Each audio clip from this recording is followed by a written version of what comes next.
Welcome to another episode of Riding and Wrenching, the biggest little YouTube channel on the entire interwebs. I am your host, Q the Rider, and in this episode I am going to talk about my Kendon trailer.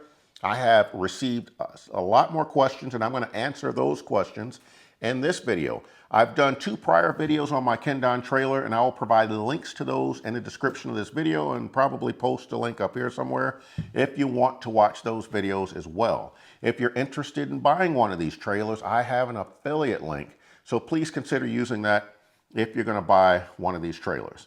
All right, so again, I have 12 questions that I'm going to answer, and I'm going to do a demonstration on how I unload this trailer at the end of this video. If you just want to skip to that, this video has chapters and you're welcome to just jump to the part that you need.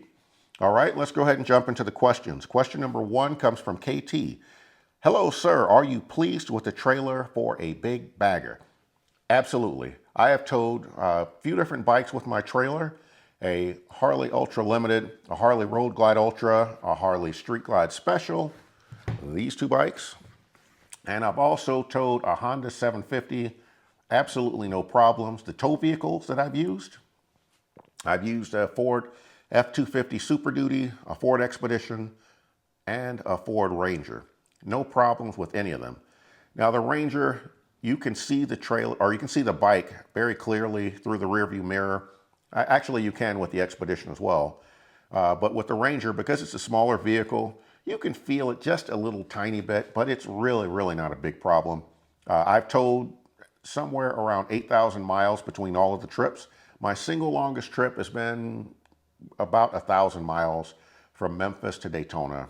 Absolutely no problems whatsoever. Question number 2 comes from Joe K. I'm not clear about the ramps. When the bike is on the trailer, where do the ramps store? Well, I store the ramps in my tow vehicle. However, there are places, there's mounts on, there's tie-down points on the trailer on either side of the bike if you want to store the ramps on the trailer. For me, it's faster just to throw them in the back of the tow vehicle. Question number 3 comes from Buzzcut. Before heading down the road, maybe take a strap around the center of the ramp to hold them together and remove it in one piece. I've actually tried that once and I'm not going to do that again. One, it doesn't save you a lot of time because putting the ramp back on the trailer, it's a little bit more challenging. If I kept doing, I'd probably get used to it. But the bigger reason that I'm not going to do that again is if you leave it in one piece, it's more weight. And when it slides around in the back of the tow vehicle, there's the hoops on the end of each section of the ramp, and that's what connects it to the trailer. Well, the one time I did that, one of those hoops got hit so hard that it actually bent it a little bit. I had to use a hammer to straighten it out. So I'm just not going to do that again. It didn't save me any time. Question number 4 comes from NYC Jane Doe. Do you think the front wheel chock would safely secure and hold upright smaller wheels like those on mini motos like the Honda Monkey? I don't know what a Honda Monkey is. However, if you had a small bike, you could probably put the kickstand down and just use that to hold the bike upright while you attach the straps. Question number 5 from Mickey Barton. You would think they would put the spare tire on the tow bar and just make it a little bit longer. The problem with that is that would also make the trailer taller when it's standing up. In its current state, when my garage door is open, I can have the trailer folded upright and it can fit underneath my garage door barely. So if you made the tow bar longer, it wouldn't fit and it would just be a little bit more awkward trying to get the bike or trying to get the trailer into the garage. Now I happen to have 10-foot ceilings in my garage, so it's not a problem for me. But if someone had a lower ceiling height in their garage, they might not be able to store the trailer inside. Question number 6 comes from Corey B. Has anyone had any experience taking this cross country? If so, how did it do? I have not taken this trailer cross country, but I would have no problems doing so. As I mentioned, I've done a 1,000-mile trip, no problems whatsoever. I would feel perfectly comfortable taking a trailer across country. Question 7, Nil 40 or 48, I'm not sure how to pronounce that. Hi Q, good tutorial video. 2 comments. Maybe you should tie the front straps to the lower part of the fork so it will not compress the suspension. And secondly, use a 2x4 under the ramp to make it easier to slide the rods into the hole. Compressing the suspension is recommended in the owner's manual. And well, they don't say why they want you to compress the suspension, but I suspect it's because the bike probably weighs more than the trailer. Actually, I'm certain that it does. And since the trailer has its own suspension and the bike has its own suspension, you don't want those two acting against one another. It might make the load unstable. That's my guess. But I've tried towing it, having the bike strapped down with the forks. I didn't have any issues doing it. But again, I would recommend you follow the manufacturer's instructions. Regarding the 2x4, I can see where that would work, but I really don't have a problem sliding those poles in there. They line up pretty well, and it's not that bad. Question number 8 from Mike Guitarification. I'm guessing Mike plays the guitar. This Mike plays the piano poorly. All right, question number 8. Great informative video. Thanks. Liked your preparation and addressing the questions that you received. Thank you very much. So his question is there a specific reason you attached the front straps differently to the trailer than the rear? Yes, there is, because I have used the engine guard and the saddlebag guard. That's what I use to attach the straps. Now, the engine guard is relatively close to the tie-down points on the trailer, so it doesn't leave you enough room to use a ratchet strap if you attach it the same way I did in the rear. In fact, I'd recommend you watch my second video, and I'll post a link right here in the description of the video, and you'll see how I use the engine guards to tie the bike down. And I've started experimenting with a couple of different ways. I've used the forks, didn't have any problem with it. And there's also a section near the top of the engine guards on my Road Glide where the frame, or there's a frame component or something that, actually I think it's connected to the fairing. But anyway, in any event, it gives you another tie down point and it's longer. So in that case, I can attach the strap, both ends of the strap, to the tie down point in the trailer. So it really depends, but I haven't had an issue either way. Question 9 comes from Gregory C. Great video. I've been looking for another option other than a cargo trailer. Any updates on the trailer and any new additions?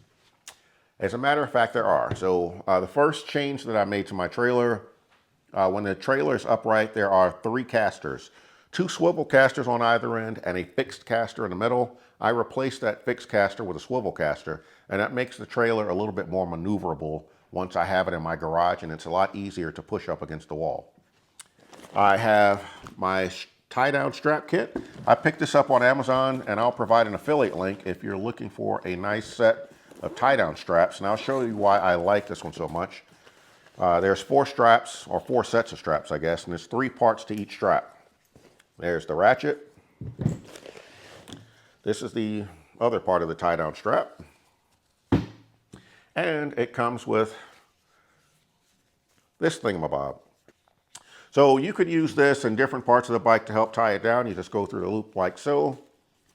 And some lightweight bikes, I guess, you can use these on the handlebars or different parts of the bike, and just gives you another option and a different way to strap the bike down and avoid scratching your paint.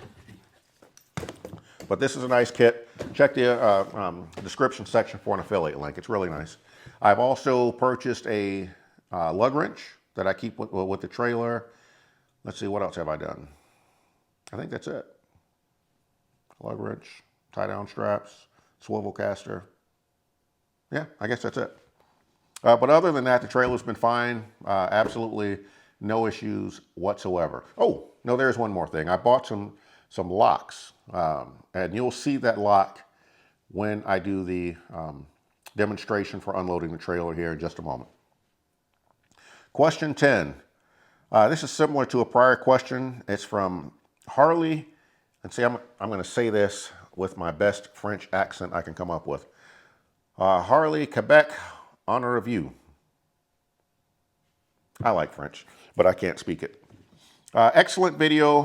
Thanks. What to do with the ramp once the Harley Davidson is loaded is an issue. If you're pulling the trailer with a full-size car, then you might not have room to store the ramps. And that's a good point. As I mentioned earlier, you can attach the ramps to the trailer, and that takes care of that issue. Question number 11 from Joseph Tesora. You have a pickup truck. Why use a trailer? Well, the reason I don't use a pickup truck is because I have a Ford Ranger, and there is no chance I'm going to try to put either one of my bikes into the back of a Ranger. Now, when I had my F-250, I considered buying ramps so that I could just ride the bike onto the back of the truck, but I just wasn't comfortable with it. I watched a number of other YouTube videos and all of those accidents and people doing horrific things trying to load the bike onto the back of a pickup truck, and I just didn't feel comfortable doing it. I've watched people do it, and it doesn't look to be that hard. I imagine if you practice it just like you should with a trailer, I get used to it, but the trailer is easy for me, so I'm going to continue to do that. And the last question comes from Andre Petrenko. Hi, Q. Thanks for the video. I have a question. Can you make a video about how to unload the bike? I have problems with that. It seems like a one-man job is not enough. I appreciate your work. All right, so thanks, Andre. And I just want you to know I made this video specifically for you, so it's dedicated to you.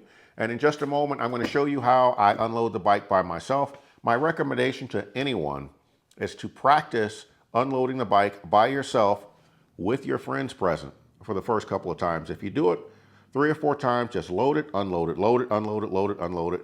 You'll find that it's really not that difficult. And if you have a process and you follow the process, it's a piece of cake. So just watch the second section of this video and I'll show you how I do it. All right, so let's go ahead and jump into the demonstration. I'm going to go over how I unload my Kendon trailer by myself. And the first thing that I'm going to do is explain to you how I strap my bike down to the trailer, because that's important, because there is a strategy for how you're going to remove the straps. So I use 4 straps, 2 in the front, 2 in the rear. The first thing that I'm going to do is remove the two rear straps before I do anything else, because that'll make the rest of the process fairly easy. So let's go ahead and do that first. This is the mounting point here. It's attached to the axle of the trailer, and the strap goes around my engine guard right here. So all I'm going to do is remove both of these straps first. I tuck the excess material from the strap into my saddlebag.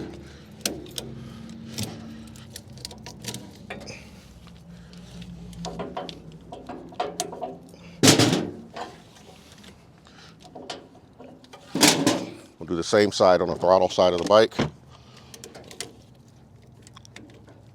Same thing, I guess. Ugh.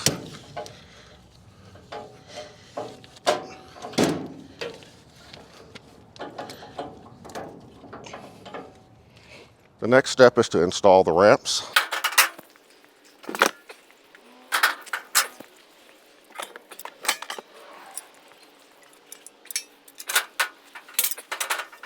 And install the poles to make sure that the ramps are stable. If you don't do this step, these aren't very stable. A good chance you'll fall.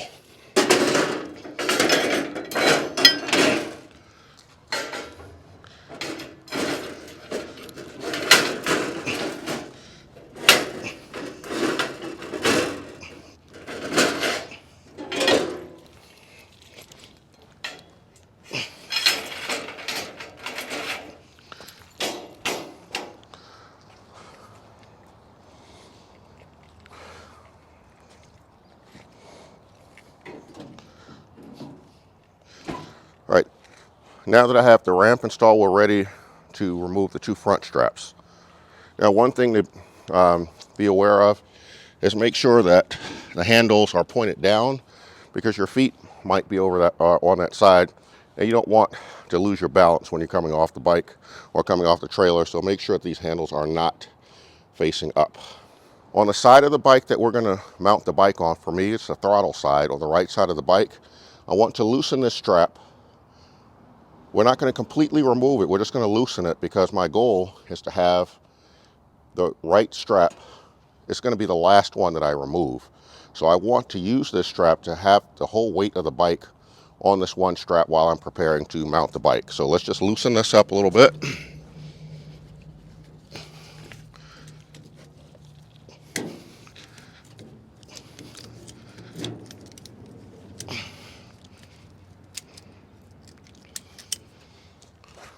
And that allows us to take all of the pressure off of the strap on the other side. All right, with all of the pressure off of this strap, we can completely remove this one. And you want to just be careful that if your bike is sitting on an incline, the chock for this trailer is the only thing I don't like about it, because it doesn't do a good job of holding the bike up. So we just want to make sure we have all of the weight on that right strap as we remove this one.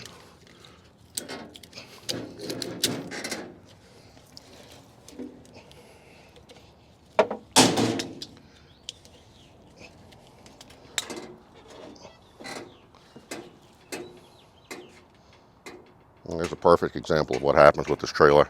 This chock sucks.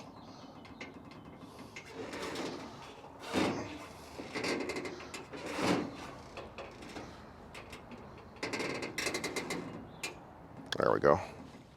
Now I'm back on the right side of the bike, and we're going to completely remove the last strap.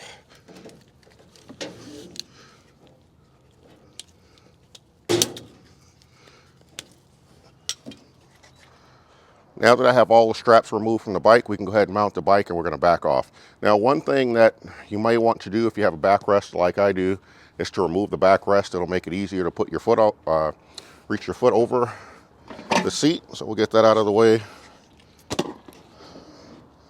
And now I'll go ahead and hop on the bike.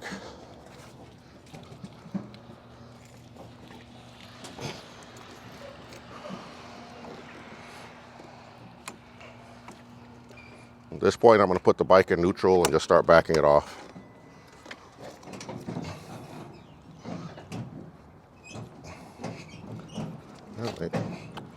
Maybe I should be in neutral. There we go. Just slowly let the bike roll backwards.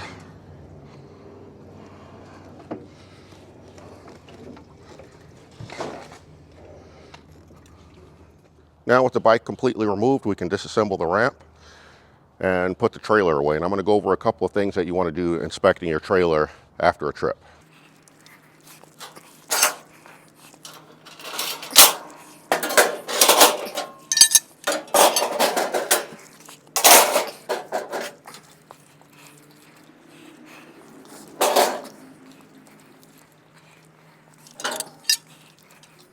All right, now that the bike is off the trailer, we can go ahead and put things away. We'll fold it in half. This rubber piece keeps the folding half secure so that it doesn't move around. Next, we're going to disconnect the trailer from the hitch.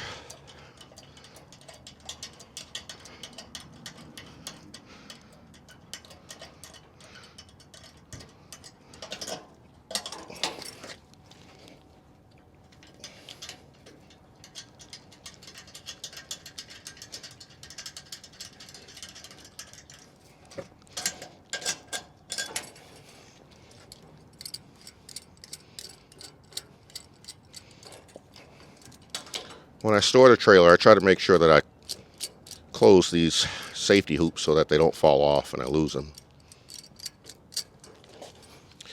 I'll disconnect the brake cable, and finally the hitch itself. Now the Kendon trailer is going to come with this locking pin. I bought a pin with an actual lock on it to keep my trailer from being stolen. And which key is it? I think it's this one. I'll provide a link, an affiliate link, if you're interested in one of these trailer locks, or hitch locks, I guess.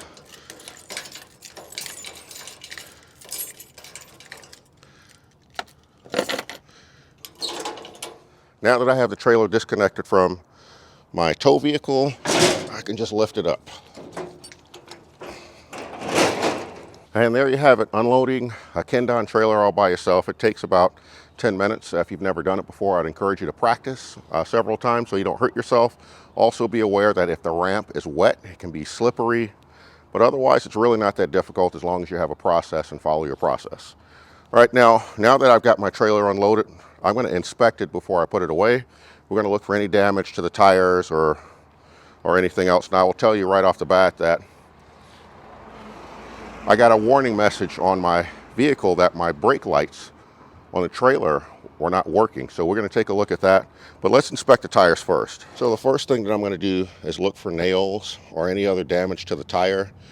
And the reason I'm doing this now is so that on my next trip, we're ready to go and there's no problem. So I have a nice smooth surface, so I don't have any odd tread wear, and I don't see any nails. And I'm also checking the sidewalls for any bubbles. And also just looking at the rolling motion, I don't see any wobbling or anything, so that tire looks fine.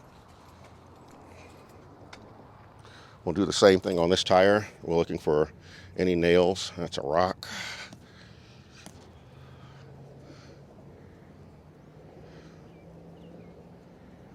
I'm also inspecting the tread pattern. There's our rock again.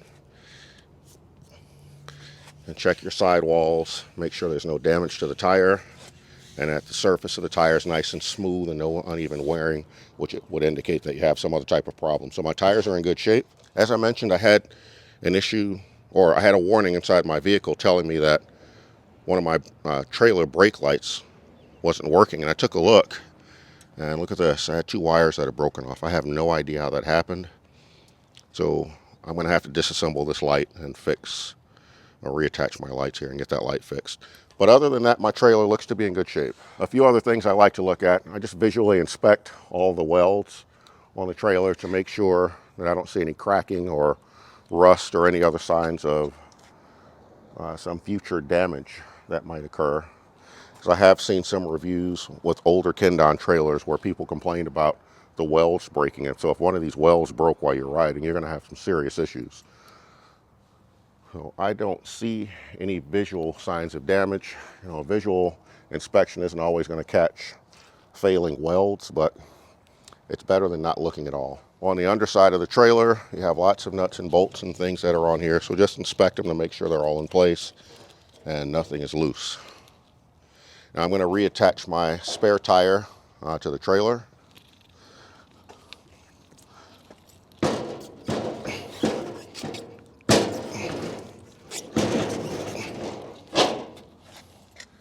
Now the reason that I don't travel with the spare tire underneath the trailer, if I had a flat while I was riding, you'd have to unload the bike to get to the trailer. So I always remove my spare and I put it in the back of my tow vehicle to make my life easy. All right, well, there you have it, unloading a Kendon trailer by yourself. If you like this video, please be sure to hit the thumbs up, subscribe to the channel, and also leave me some comments.